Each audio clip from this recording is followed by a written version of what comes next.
नमस्कार दोस्तों, मैं हूं राघवेंद्र। स्वागत है आप सभी का इन खबर पर। भारत और पाकिस्तान के बीच अचानक हुए सीज फायर समझौते से पहले सीमा और सीमा के भीतर जो घटनाएं घटी वे दक्षिण एशिया की रणनीतिक स्थिरता को झकझोर देने वाली हैं। भारत की ओर से चलाए गए ऑपरेशन सिंदूर में पाकिस्तानी सैन्य ढांचे को अभूतपूर्व नुकसान पहुंचाया गया। इस ऑपरेशन में भारतीय वायुसेना ने उन आधुनिक हथियारों का इस्तेमाल किया जो पहले केवल अभ्यास में देखे जाते थे। शनिवार की सुबह पाकिस्तान की सेना ने जम्मू कश्मीर, पंजाब और गुजरात की सीमाओं के नजदीक स्थित सिविलियंस और सैन्य ठिकानों पर हमला किया।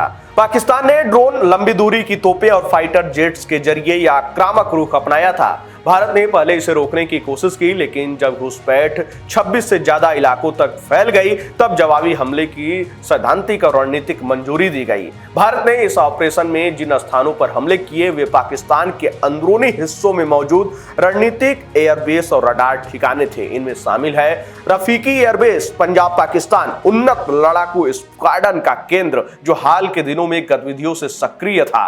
वहीं मुरीद एयरबेस चकवाल, मानव रहित लड़ाकू वाहनों और यूएवी का ठिकाना, Noor Khan airbase Chaklala air mobility command का केंद्र जहां से पीएफ के रिफ्लेटर और हैवी ट्रांसपोर्टर संचालित होते हैं, रहीम यार खान, सुक्कुर और चूनियन सभी प्रमुख एयरबेस जहां लड़ाकू विमानों और हथियारों का जमावड़ा था। स्कार्दू, भोलावरी और जैकोबाबाद और सरगोथा उत्तरी और पश्चिमी पाकिस्तान में स्थित हवाई ठिकाने जिन्हें खास रणनीतिक अहमियत प्राप्त है। इसके साथ ही सियालकोट और पसरूर के रडार ठिकानों को भी सटीक निशाना बनाया गया।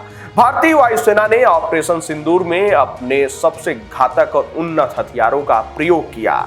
स्कैल्प मिसाइल, फ्रांस द्वारा निर्मित लंबी दूरी की एयर लॉन्च क्रूज मिसाइल जिसे राफेल से दागा गया, हैमर प्रिसीशन गाइडेड बम जिसे राफेल से दागा जा सकता है, ब्राह्मोस सुपरसोनिक क्रूज मिसाइल। यद्यपि इसकी आधिकारिक पुष्टि नहीं हुई है, लेकिन इसे कुछ स्ट्राइक मिशनों में इस्तेमाल किए जाने की संभावना जताई जा रही है। वहीं भारतीय सेना का कहना है कि सभी हमले गैर सिविलियंस और विशुद्ध रूप से आतंकी ठिकानों पर किए गए ताकि बेकसूर नागरिकों को नुकसान न पहुंचे।